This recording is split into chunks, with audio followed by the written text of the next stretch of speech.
Mureke dusenge.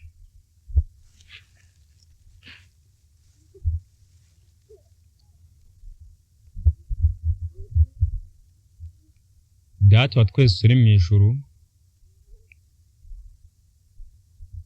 wowe w'ukuri, wabayeho uriho kandi uzahoraho, uhabwe icyubahiro. Turagutabaje ngusaba ari wowe utubwira, kuko twebwe ibyo twavuga byose byaba bivuzwe n'akanwa kacu kandi bive mu bushake bwacu nta mumaro byatanga. Reka Data baruzi ugira icyo ukora mu mitima y'abumva. Ibyo nibyo dusabe twizeye mu izina rya Yesu. Amen.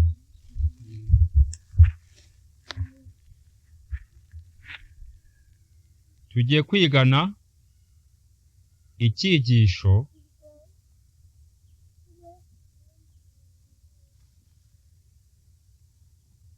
kivuga ngo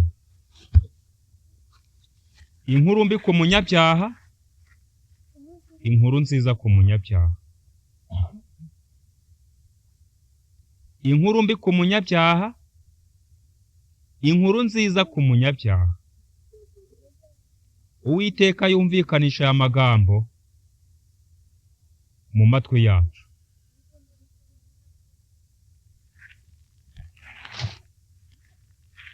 Iyo dusomye mu Itangiriro igice cya 3, Itangiriro igice cya 3, hari amagambo ahari avuga ngo Imana ihana inzoka na Adamu na Eva. Ni ku murongo wa 8. Bumva imirindi y'Uwiteka Imana igendagenda muri ya ngobyi mu mafu ya Nimusi. Wa mugabo n'umugore we bihisha hagati y'ibiti byo muri iyo ngobyi. Amaso y'Uwiteka Imana. Uwiteka Imana ihamagara uwo mugabo, iramubaza iti, urihe?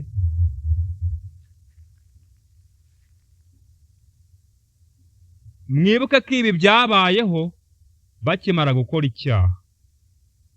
Kandi ibi ntabwo byabayeho Eva akimara gukora ibyaha, byabayeho Adamu akimara gukora icyaha. Reka some ku murongo wa 17 nkomeze mwumve. Mwibuke ko icyigisho kivuga ngo inkuru mbi ku munyabyaha, ariko nanone inkuru nziza ku munyabyaha. Umurongo wa 17, Nadamu iramubwira iti, ubwo wumviye umugore wawe ukarya ku giti nakubujije, kutazakiryaho, uzaniye ubutaka kuvumwa iminsi yose yo kubaho kwawe. Uzajya urya ibibuvamo ugombye kubiruhira. Buzajya bukumeramo imikeri n'ibitovu. Nawe uzajya urya imboga zo mu murima. Gututubikana ko mu maso hawe niko kuzaguhesha umutsima, urinde ugeze ubwo uzasubira mu butaka, kuko ari mu wakuwe, uri umukungugu, mu mukungugu nimuzasubira.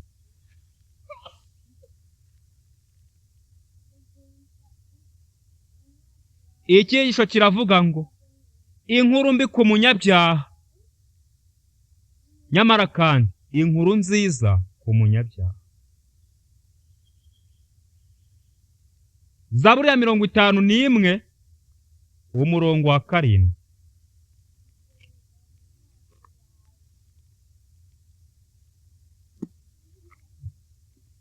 Zaburi ya 51 umurongo wa 7.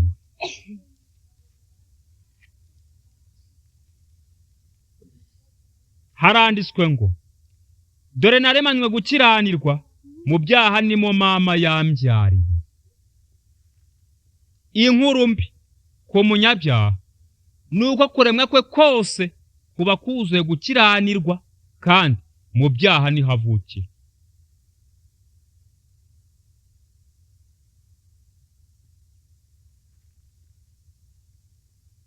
inkuru mbi ku munyabyaha, inkuru nziza ku munyabyaha. Zaburi ya 58 haranditswe ngo umurongo wa 4, abanyabyaha batandukanywa n'Imana uhereye ku kuvuka kwabo. Iyo bavutse uwo mwanya bariyobagiza bakabeshya. Ubusabwe bwabo buhwanye n'ubw'inzoka, bameze nk'impoma y'igipfamatwi yiziba amatwi, itumva ijwi ry'abagombozi, naho bagomboresha ubwenge bwinshi cyane. Iyi ni inkuru mbi ku munyabyaha, nuko ateye. Ibyo yakora byose nuko ateye. Ariko kandi inkomoko y'ibi byose ni kwa Adamu.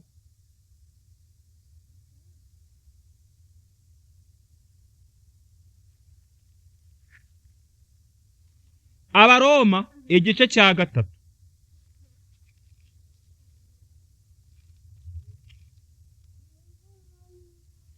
Abaroma igice cya 3 hari amagambo avuga ngo, ubwo ni Abaroma igice cya 3 umurongo wa 9, hari amagambo avuga ngo urutaba ibyaha bifite ku bantu inkuru mbi. Urutaba ibyaha bifite ku hehe? Ku bantu. Nuko tuvuga iki? Mbese turabaruta? Oya da, habe na gato, kuko tumaze guhamya Abayuda n'Abagiriki yuko bose batwarwa n'ibyaha.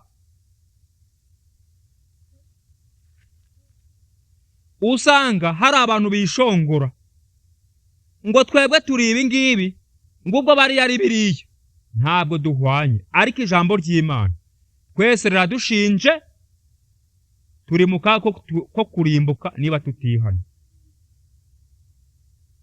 Urutaba ibyaha bifite ku bantu. Ubwo niba utari umuntu, ntabwo icyaha kigufiteho uruhare. Ariko niba uri umuntu, icyaha kigufiteho uruhare uko byagenda kose. Hepfo haranditswe ngo ntawe ukiranuka n'umwe, ntawe umenya, ntawe ushaka Imana, bose barayobye, bose bahindutse ibigwari. Ariko iyo urebye imanza twirirwa ducirana ngo bariya barayobye kubera ko basengera hano, ngo twe turi mu kuri kuko dusengera hano, ariko ijambo ry'Imana ravuze ngo bose barayobye. Ninde ntungane ihari hano? Ntayo.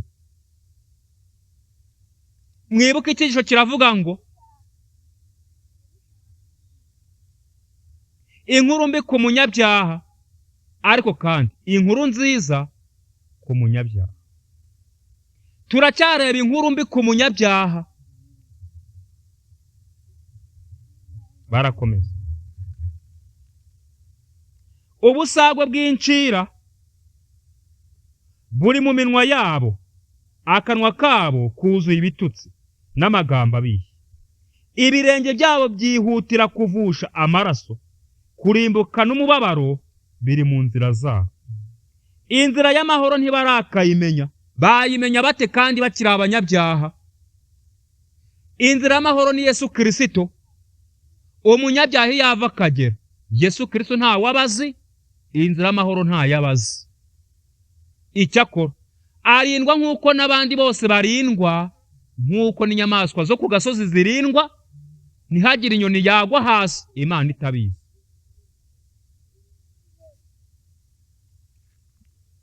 Kurimbuka n'umubabaro biri mu nzira zabo, inzira y'amahoro ntibarakayimenya.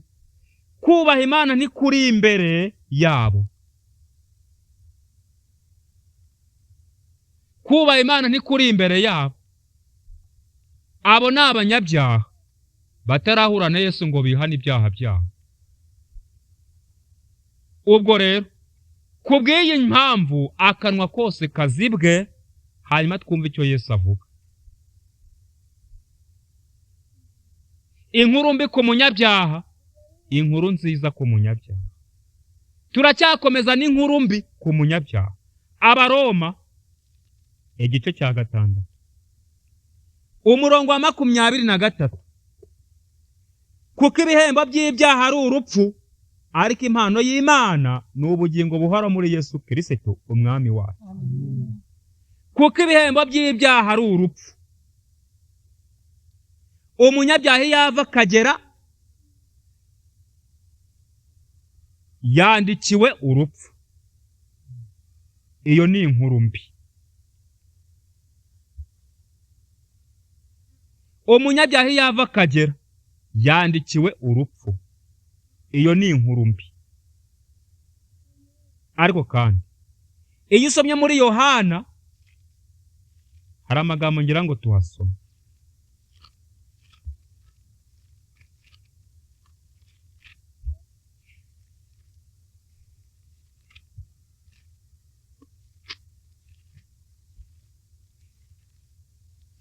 Uwiteka abane natwe muri aka kanya, kuko ibyo twibwira byose ni bibi.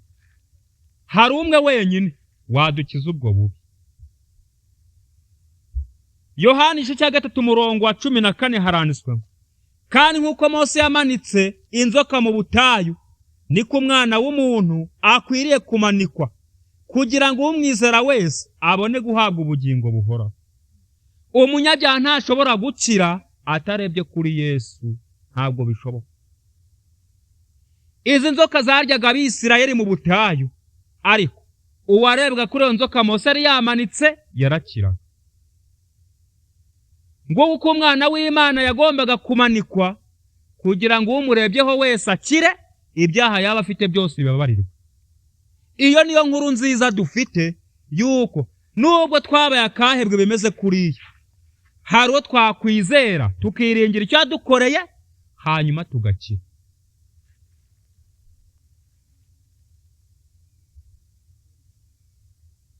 Akamaro k'ubutumwa bwiza nuko umunyabyaha yerekwa ibyaha bye abihishuriwe n'umwuka w'Imana, maze iyo haremwe intambara muri we akabura amahoro muri we. Inkuru nziza nuko ahishurirwa igitambo cy'i Karuvari, ari cyo cya Yesu Kristo wapfuye kubera ibyaha byacu, akazira ubusa, agasiga ubwiza mu ijuru, akaza kubana n'abanyabyaha, akarya umwanda abanyabyaha baryaga, agasangira kamere natwe, kugira ngo dukire ingaruka y'icyaha ariyo y'urupfu. Inkuru nziza ku munyabyaha niyo ngiyo. Mariko 1:14.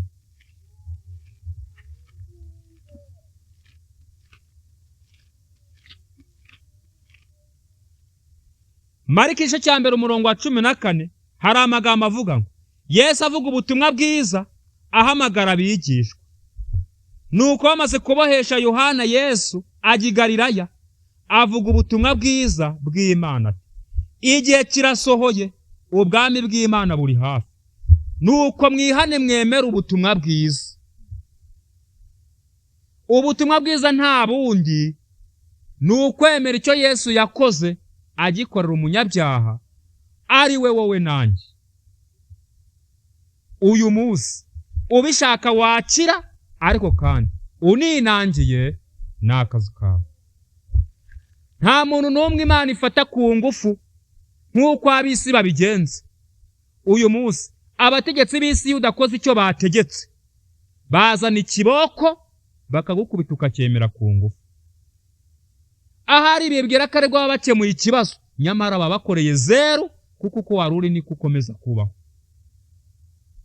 Rero Imana ntabwo ari uko ikora, idushyira ibyiza imbere, ariko hakaba n'ibibi tugahitamo. Yadushyize ubugingo imbere, idushyira n'urupfu imbere, twe twihitiramo. Uyu munsi urahitamo iki? Ubugingo cyangwa urupfu? Igisubizo ni icyawe ku mutima wawe. Matayo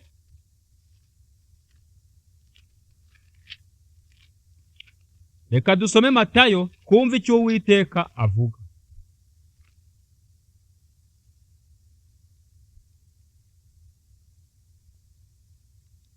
Matayo 4:17. Yesu aherubwa atangira kwigisha avuga ati mwihane kuko ubwami bwo mu ijuru buri hafi. N'uyu munsi ubutumwa bwiza buri kubwirwa abatuye isi ngo bihane kuko Yesu Kristo agiye kugaruka. Benshi barabyumva abandi ntibabyumva. Nyamara iri ni ihame ry'ibyanditswe byera, abantu babyumva batabyumva Yesu azaza nta kizamubuza kuza. Icyako ntitwemere gushyiraho igihe azazira, ariko twemere kuba maso, dusenga, dutegereje kandi dukora, kuko Yesu ko yasize avuze niko azagenda. Azaza nta kabuza, abantu babyange cyangwa babyemere. Yesu azaza. Imyiteguro yawe yo kumwakira ni iyi. Wisubize ntusubize.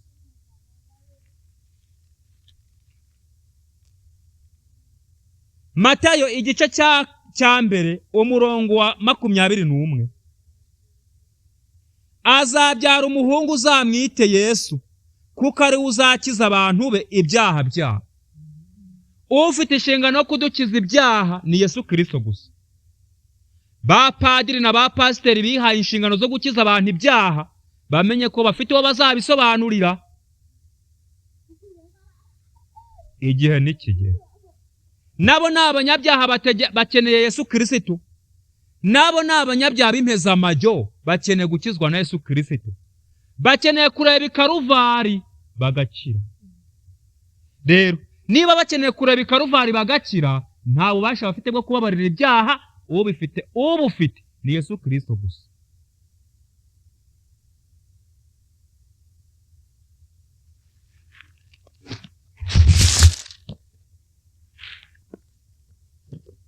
Hari amagambo nanditse hano avuga ngo ubutumwa bwiza ni iki? Yesu Kristo niwe butumwa bwiza ku munyabyaha, kuko igitambo cye ari cyo nkuru nziza yageze ku munyabyaha akimara gucumura. Itangira igice cya 3 umurongo wa 15.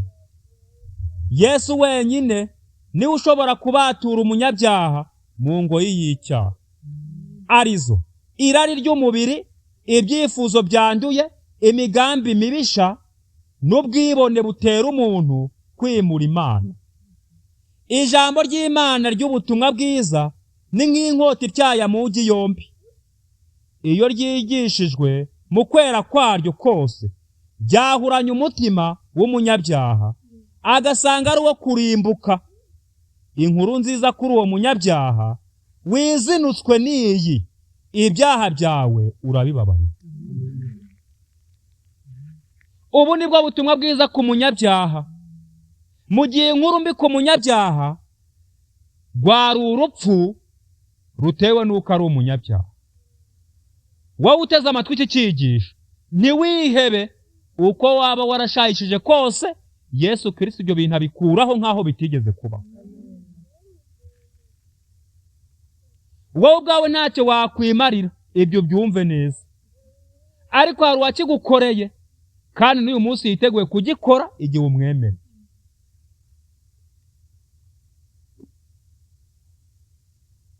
Inkuru nziza kuri uwo munyabyaha wizinutswe n'iyi: ibyaha byawe urabibabariwe. Isezerano ryo gukira no gutsinda icyaha. Ibyiringiro by'ubugingo buhoraho, kuko Imana akunze abari mu isi cyane, byatumye itanga umwana wayo w'ikinege, kugira ngo umwizera wese atarimbuka, ahubwo ahabwe ubugingo buhoraho. Yohana igice cya 3 umurongo wa 16. Muri make, ubutumwa bwiza bwereka umunyabyaha wihebye uburuhukiro nyakuri, bukamuhesha amahoro n'ihumure ryo mu mutima. Amen. Ngiki cy'Uwiteka ko ari umunyabyaha wizinutswe, nuko hatari amahoro, ahari intambara zitewe n'ibyaha. Akimara kumva yuko ibihembo by'ibyaha ari urupfu, umwuka wera akamutsinda. Nta kindi yiyumva muretse gupfa, nta kindi yiyumva muretse gupfa. Hanyuma icyakora inkuru nziza ikaza ikavuga ngo humura mwana wanjye, ibyaha byawe urabibabariwe, namaze kugupfira. None emera ubuntu kandi ukizwe n'amaraso yanjye, niteguye kubihanagura byose uko byakaba.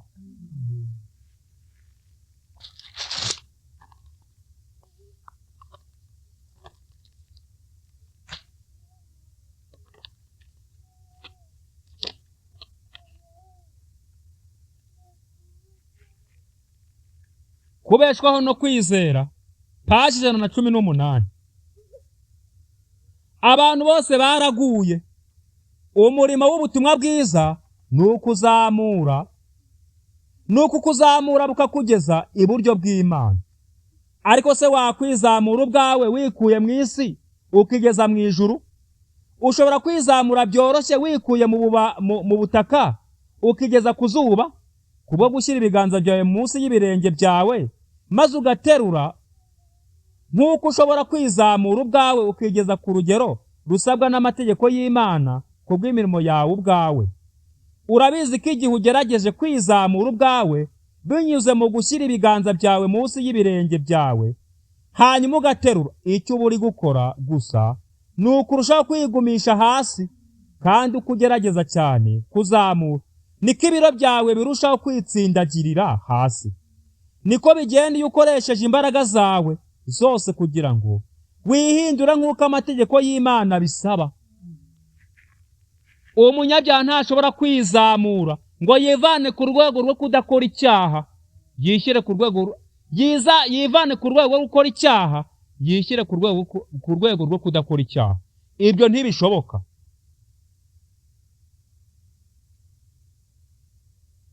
Icyo uba uri gukora gusa ni ukongera igishinja cy'ubunyacyaha bwawe, kuko nibyo twakiranutse n'ubushwambagara bufite ibizinga. Yesaya 34:5. Ibyo wagerageje gukora byose ngo wikize byose ni zeru, ntacyo byakumarira. Sanga Yesu Karuvari. Emera kuri umunyabyaha, niyo nshingano yawe. Muri Yeremiya igice cya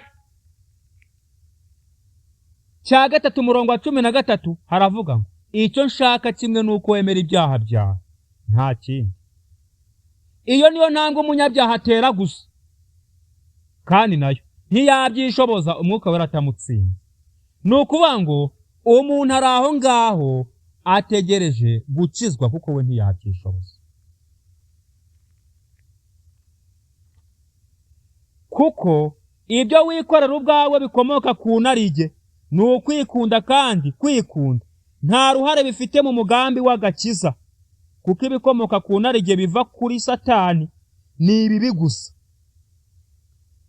Ubutumwa bwiza burashaka kugukiza wowe ubwawe, ugakizwa wowe ubwawe. Nuko rero niba ufite umugambi wo gukora iby'Imana ishaka, yaba kubikora byose cyangwa kubikoraho igice bivuye mu mbaraga zawe, ubwo bivuze ko ufite umugambi wo gukora uko ushoboye kose kugira ngo uburizemo umugambi w'Imana.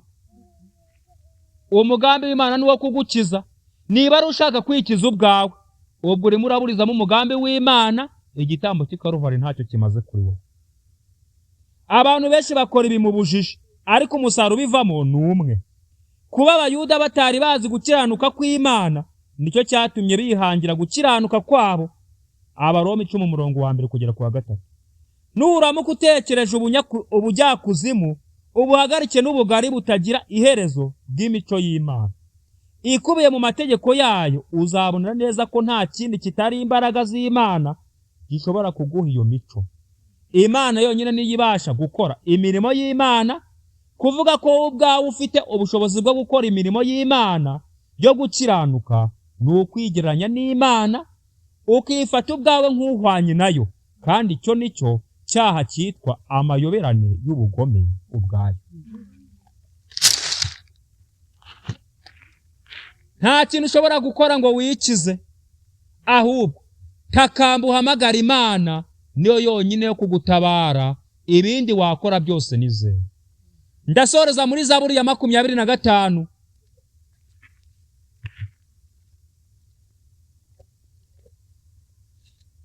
Zaburi ya 25.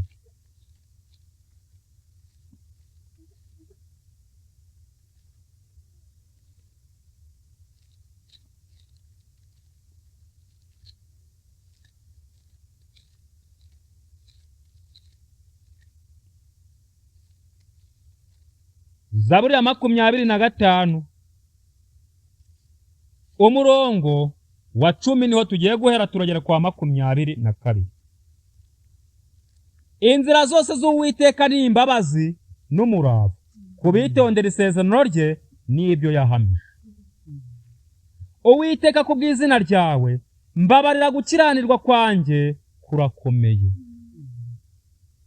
Ninde wubaha Uwiteka azamwigisha inzira akwiriye guhitamo.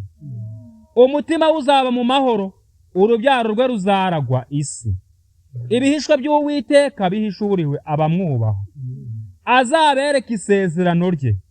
Amaso yanjye ahora yerekeye ku Uwiteka, kuko azakura ibirenge byanjye mu kigoyi.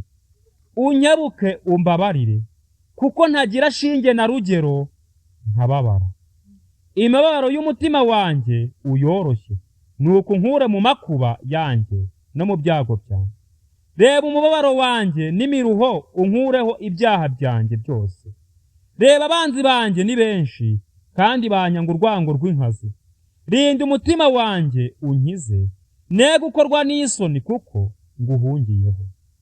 Gukiranuka no gutungana binkize kuko ngutegereza. Mana, cungura Abisirayeli bakure mu makuba yabo yose no mu byago byabo byose.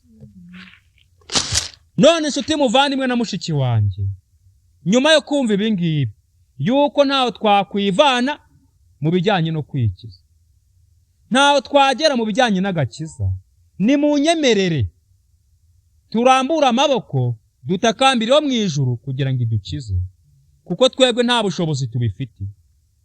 Ibyo wakiranutsemo byose bihinduka ubushwambagara, maze gukiranuka kwa Kristo aba ariko kujya mbere.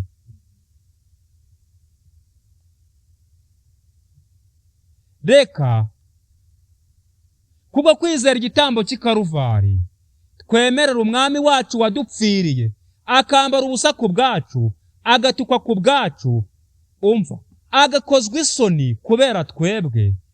Wowe nanjye tumwemere uyu munsi, imitima yacu imeze nk'amabuye ayihindure imitima mishya, ayitunganye nk'uko yabisezeranye muri Ezekiyeli igice cya 36.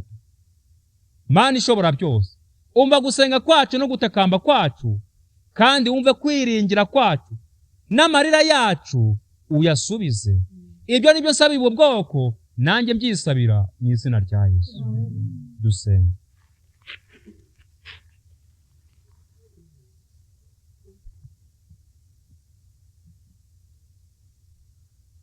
Data wa twese uri mu ijuru, we wumva gutaka kwacu. Ubwo turi babi tudashobora kwikiza, tuje imbere yawe, tukwituye imbere.